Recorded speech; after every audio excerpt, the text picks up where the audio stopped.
Babe, sorry na late akong traffic eh. Bakit wala kang dala? Asan yung pa-exchange gift? Babe, hindi na ako nakadaan sa mall kasi malilate ako eh.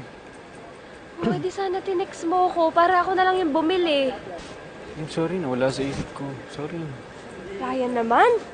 Ano ba naman yan? Anong bibigay ko doon? Sorry na. Huwag mo na kawain. Ngayon na nga lang tayo nagkita ulit eh. Ayun na nga eh. Ngayon na nga lang tayo nagkita ulit, tapos late na late ka pang dadating. At yung kaisa-isang bilin ko sa'yo na bumili ka ng regalo, kinalimutan mo pa. Sorry na. Sorry na, babe. Parang hindi mo naman ako na-miss yan eh. Tigil-tigilan mo ako sa sorry-sorry na yan, ha? Hindi sorry ang kailangan ko. Ang kailangan ko, yung boyfriend ko at yung oras niya.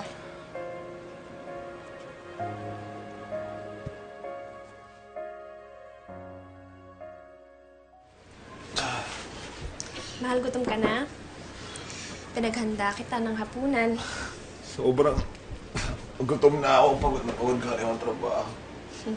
Kaya ka paborito mo yung hinanda ko eh. Talaga?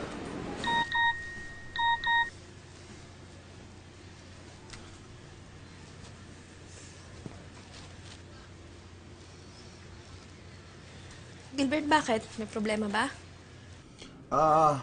Wala. Si parang Edward nagpapadaan sa bahay bukas. Ah,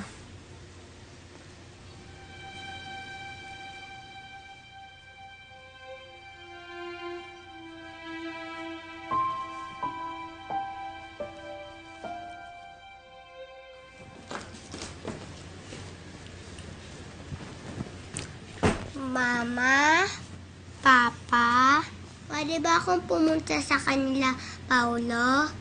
Maglalaro lang ako doon. Oo naman. So mag-iingat ka, ha? Ikaw na bahala kay Junjun. Okay? Kung magpapos ako, huwag kayong tatawid ng kalsada. Ha? Opo.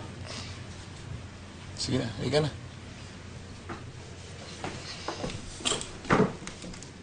Ingat ka, ha? Ikaw na bahala sa kapatid mo, ha?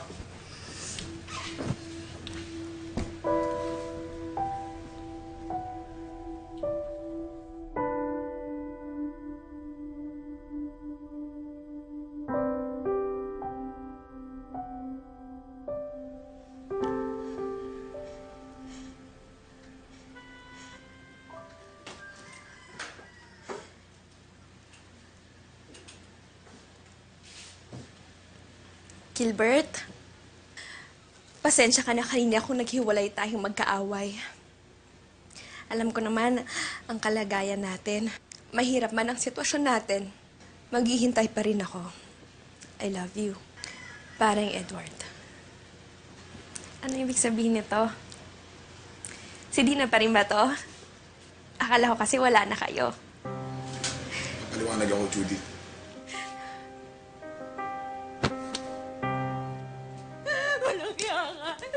Judy, sandali lang!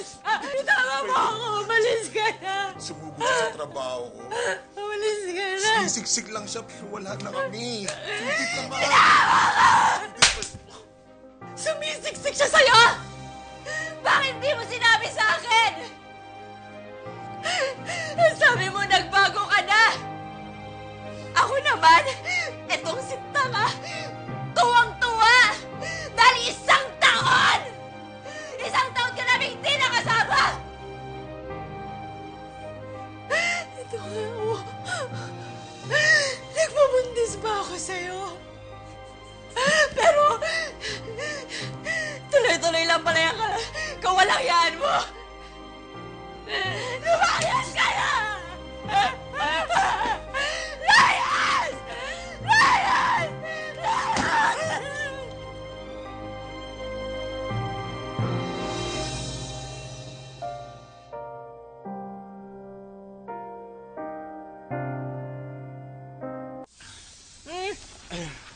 Bilis. Ako.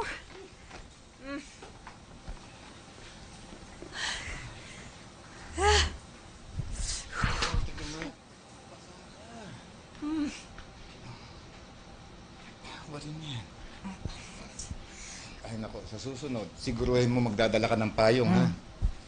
O siya, kumain ka na muna. Alam mo, pinagluto kita ng paborito mong ulam. Na naman! Ikaw talaga. Wala talagang mintis tong asawa ko. Uy! Luto ko lahat yan. Eh, salamat ha. Naubos ba naman ang paninda mo? Naubos. Kaya lang, tulad ng dati, halos lahat. Lista. Hayaan mo. Bukas ay makakautang uli sila. Ilalaga ko na yung mga mais na ipinanguha ko kahapon.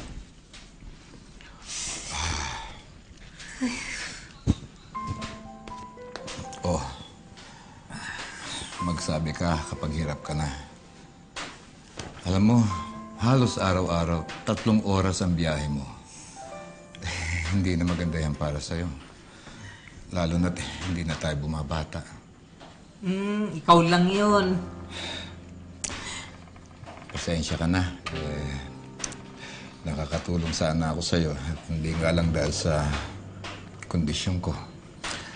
Sakitin na kasi itong asawa mo eh. Ikaw naman, Abet, 13 taon ko nang ginagawa to. Ngayon pa ba ako mapapagod? Tsaka, ilang buwan na lang, magre-retire na ako. O di makukuha ko ng retirement pay ko. Makakapag-negosyo na tayo. Talaga. Asya, kain na.